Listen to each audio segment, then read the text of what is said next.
Hello friends, ನಾವು ಇವತ್ತು BCom 3rd semester Kannada ವಿಷಯದಲ್ಲಿ ಬರುವಂತಹ ಶಬ್ದವಿಲ್ಲದ ಯುದ್ಧ ಈ ಲೇಖನದ ಮೇಲೆ ನಿಮಗೆ 5 ಮತ್ತು 10 ಅಂಕಕ್ಕೆ ಯಾವುದೇ ಪ್ರಶ್ನೆ ಕೇಳಿದ್ರು ಕೂಡ ಬರಿಬೇಕಾದಂತಹ ಆನ್ಸರ್ನ ಈ ಒಂದು ವಿಡಿಯೋದಲ್ಲಿ ಕೊಟ್ಟಿದ್ದೀವಿ. ಸೊ ವಿಡಿಯೋನ ಕೊನೆ ತನಕ ನೋಡಿ ಅಂದರೆ ನಿಮಗೆ ಅರ್ಥ ಆಗುತ್ತೆ. ಸೊ ಬನ್ನಿ ಈ ಒಂದು ವಿಡಿಯೋನ ಶುರು ಮಾಡೋಣ. ಶಬ್ದವಿಲ್ಲದ ಯುದ್ಧ. ಶಬ್ದವಿಲ್ಲದ ಯುದ್ಧ ಜಾಗತೀಕರಣವನ್ನು ಸೂಚಿಸುತ್ತದೆ. ಈ ಜಾಗತೀಕರಣದಿಂದ ಉಂಟಾದಂತಹ ತೊಂದರೆಗಳನ್ನು ಈ ಲೇಖನವು ನಮಗೆ ತಿಳಿಸುತ್ತದೆ. ಬ್ರೆಜಿಲ್ ಕಾರ್ಮಿಕ ನಾಯಕ ಲೂಯಿಸ್ ಹೀಗೆ ಹೇಳುತ್ತಾನೆ: 3ನೇ ವಿಶ್ವ ಯುದ್ಧ ಆರಂಭವಾಗಿದೆ. ಈ ಯುದ್ಧದಲ್ಲಿ ಯೋಧರು ಸಾಯುವುದಿಲ್ಲ, ಅದರ ಬದಲಾಗಿ ಅವರ ಮಕ್ಕಳು ಸಾಯುತ್ತಾರೆ. ಗಾಯಾಳುಗಳು ಕಾಣಿಸುವುದಿಲ್ಲ, ಅದರ ಬದಲಾಗಿ ನಿರುದ್ಯೋಗಿಗಳು ಕಾಣಿಸುತ್ತಾರೆ. ಸೇತುವೆಗಳನ್ನು ನಾಶ ಮಾಡುವುದರ ಬದಲಾಗಿ ಶಾಲೆಯನ್ನು ಮತ್ತು ಆರ್ಥಿಕತೆಯನ್ನು ಧ್ವಂಸ ಮಾಡಲಾಗುತ್ತದೆ. ಅಂದರೆ ಜಾಗತೀಕರಣ ಹೇಗೆ ನಮ್ಮ ಮೇಲೆ ಪ್ರಭಾವ ಬೀರುತ್ತೆ ಅನ್ನೋದನ್ನ ಇಲ್ಲಿ ಕೊಟ್ಟಿದ್ದಾರೆ.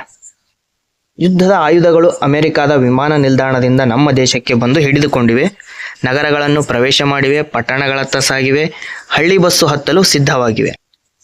ಜಾಗತೀಕರಣ ಎಂಬುದು ಒಂದು ಶಬ್ದವಲ್ಲ, ಅದು ಒಂದು ಯುದ್ಧ. ಸೊ ಇದಾದ್ಮೇಲೆ ಜಾಗತೀಕರಣದಿಂದ ಆಗುವಂತಹ ಪರಿಣಾಮಗಳನ್ನು ನಾವಿಲ್ಲಿ ನೋಡೋಣ. ಜಾಗತೀಕರಣಕ್ಕೆ ನಮ್ಮ ಆರ್ಥಿಕತೆ ಬಲಿಯಾಗುತ್ತದೆ. ಜಾಗತೀಕರಣದಿಂದ ಮಿಶ್ರ ಆರ್ಥಿಕತೆ ಅಸ್ತಿತ್ವ ಕಳೆದುಕೊಳ್ಳುತ್ತದೆ.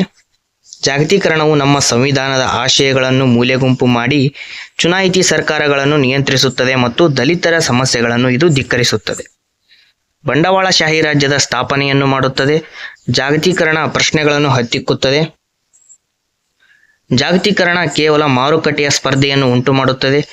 ಜಾಗತೀಕರಣದ ಮೂಲ ಉದ್ದೇಶ ಲಾಭಕೋರತನ. ಜಾಗತೀಕರಣದಲ್ಲಿ ಮನುಷ್ಯರನ್ನು ಅಳೆಯುವ ಮಾನದಂಡ ಆದಾಯವಾಗಿರುತ್ತದೆ. ಜಾಗತೀಕರಣವು ಶಿಕ್ಷಣ ಕ್ಷೇತ್ರವನ್ನು ಹಾನಿ ಮಾಡಿದೆ. ಜಾಗತೀಕರಣವು ಮೌಲ್ಯಯುತ ಶಿಕ್ಷಣದ ಬದಲಾಗಿ ವಿದೇಶಿ ಶಿಕ್ಷಣ ಪಡೆಯುವಂತೆ ಇದು ಮಾಡಿದೆ. ಜಾಗತೀಕರಣದಿಂದಾಗಿ UGCಯು ವಿಶ್ವವಿದ್ಯಾಲಯಗಳಿಗೆ ಸ್ಟಾರ್ ಸಂಕೇತಗಳನ್ನು ಕೊಡುವುದರ ಮೂಲಕವಾಗಿ ಶಿಕ್ಷಣ ಕ್ಷೇತ್ರಗಳನ್ನು ಸ್ಟಾರ್ 5 ಸ್ಟಾರ್ ಹೋಟೆಲ್ಗಳಾಗಿಸಿದೆ. ಅಧ್ಯಾಪಕರು ಮ್ಯಾನೇಜರ್ ಆಗಿದ್ದಾರೆ, ವಿದ್ಯಾರ್ಥಿಗಳು ಗಿರಾಕಿಗಳಾಗಿದ್ದಾರೆ. ಜಾಗತೀಕರಣದಿಂದಾಗಿ ಚರಿತ್ರೆ, ಸಮಾಜಶಾಸ್ತ್ರ, ಸಾಹಿತ್ಯ ಕಲಿತರೆ ಏನೂ ಪ್ರಯೋಜನ ಎಂಬ ಭಾವನೆ ಮೂಡಿಸಿದೆ. ಜಾಗತೀಕರಣವು ಸಾಹಿತ್ಯ ಕಲೆಯೊಂದಿಗೆ ಸಾಂಸ್ಕೃತಿಕಕ್ಕೆ ಧಕ್ಕೆ ಉಂಟು ಮಾಡಿದೆ. ಜಾಗತೀಕರಣ ತಂತ್ರಜ್ಞಾನದ ಹೆಸರಿನಲ್ಲಿ ಕಂಠಪಾಠ ಮಾಡುವ ವಿಧಾನ ತಂದುಬಿಟ್ಟಿದೆ. ಜಾಗತೀಕರಣವು ಧರ್ಮಗಳಲ್ಲಿಯೂ ತನ್ನ ಪ್ರಭಾವ ಬೀರುತ್ತಿದೆ. ಅನೇಕ ಧರ್ಮಗಳಿಂದ ಕೂಡಿದ್ದರೂ ಒಂದಾಗಿದ್ದ ನಮ್ಮ ದೇಶದಲ್ಲಿ ಜನರ ಮನಸ್ಸಿನಲ್ಲಿ ಏಕಧರ್ಮದ ಭಾವನೆ, ಅಂದರೆ ತಮ್ಮ ಧರ್ಮ ಶ್ರೇಷ್ಠ ಎಂಬ ಭಾವನೆ ಮೂಡಿಸತೊಡಗಿದೆ. ಅಂತಿಮವಾಗಿ ಹೇಳಬೇಕೆಂದರೆ ನಮಗೆ ಲಾಭವಾಗುವುದು, ಆದರೆ ನಾವು ದೇವರನ್ನು, ಧರ್ಮವನ್ನು, ಭಕ್ತಿಯನ್ನು ಬಿಡುವುದಿಲ್ಲ. ಇದು ಜಾಗತೀಕರಣದಿಂದಾದ ಪ್ರಭಾವವೇ ಆಗಿದೆ. ಇಷ್ಟು ನಿಮ್ಗಿಲ್ಲಿ ಜಾಗತೀಕರಣದಿಂದ ಆಗುವಂತಹ ಪರಿಣಾಮಗಳು. ಸೊ ಇವನ್ನ ನೀವು ಪಾಯಿಂಟ್ಸ್ ಆದರೂ ಬರಿಬಹುದು, ಅಥವಾ ನೀವು ಪ್ಯಾರಾಟೈಪ್ ಅಂದರೆ ನೋಟ್ಸ್ ಬರೀತೀರಲ್ಲ ಆ ಥರನಾದರೂ ಬರಿಬೋದು.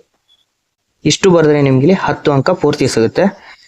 ಸೊ ಈ ವಿಡಿಯೋದಲ್ಲಿ ಏನಾದರೂ ಡೌಟ್ ಇದ್ದರೆ ಕಮೆಂಟ್ ಬಾಕ್ಸಲ್ಲಿ ತಿಳಿಸಿ. ಸೊ ಈ ವಿಡಿಯೋ ನಿಮಗೆ ಏನಾದರೂ ಇಷ್ಟ ಆಗಿದ್ರೆ ದಯವಿಟ್ಟು ಸಬ್ಸ್ಕ್ರೈಬ್ ಮಾಡ್ಕೊಳ್ಳಿ. ಯಾಕೆ ಅಂದರೆ ಮುಂದಿನ ವಿಡಿಯೋ ಮಾಡಲಿಕ್ಕೆ ನಮ್ಗೆ ಇಲ್ಲಿ ಅವಕಾಶ ಸಿಕ್ಕಾಗುತ್ತೆ. ಸೊ ದಯವಿಟ್ಟು ಸಬ್ಸ್ಕ್ರೈಬ್ ಮಾಡಿಕೊಂಡು ವಿಡಿಯೋಗೊಂದು ಲೈಕ್ ಕೊಡಿ. So thank you.